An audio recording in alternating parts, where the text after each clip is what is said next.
Have you ever wondered what it's like to run out of things to learn in a topic? It may have started out like any other essay before becoming a research paper, before you become an expert in it, growing narrower in scope, deeper in depth. But at what point does the learning stop? At what point do you run out of new things to learn? You run out of ways to advance your knowledge in that area. Well, the answer to that is called the pedagogical ceiling. Take pure mathematics as an example. You may have started out learning classical algebra before proceeding on to calculus, calc 1, 2, 3, linear algebra, before doing differential equations, before doing abstract algebra, real analysis, and topology, and afterwards set theory, and afterwards algebraic topology, algebraic geometry, and category theory, until you reach a barrier nobody else has ever crossed. Well, they may have crossed it, but you wouldn't know about that. So the first barrier is the pedagogical ceiling. It's essentially where learning materials stop being produced. Instructors stop making resources for that certain topic. And the only way to keep learning is if you push forward yourself. It's essentially where the road ends. It's a dead end at the road, which leads to a construction site. In that construction site lies the frontier, the place where new research is being developed on a particular topic.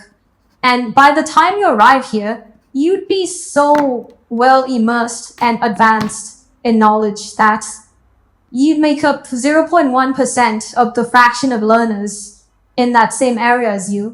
This book that you're seeing right now that I'm fiddling with is called Higher Category Theory.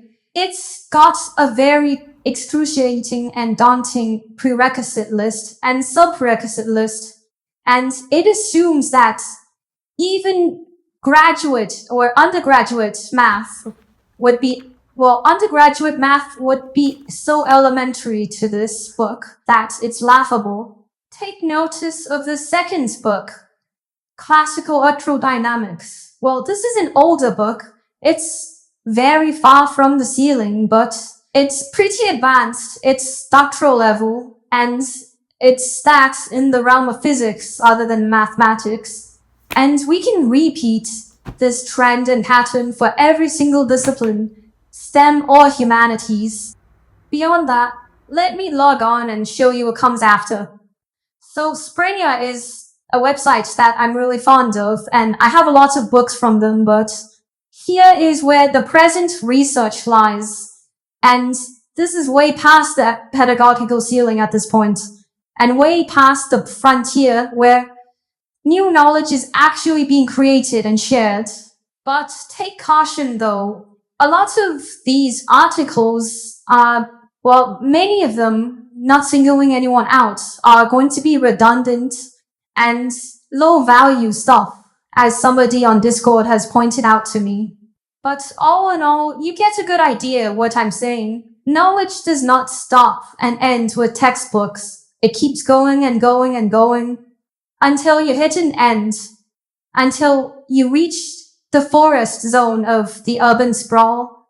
And then, if you want to keep moving forward, you'd have to cut down trees and keep building yourself. Nobody is going to help you. Well, if you meet other researchers, they may help you, but there'll be more competition than cooperation.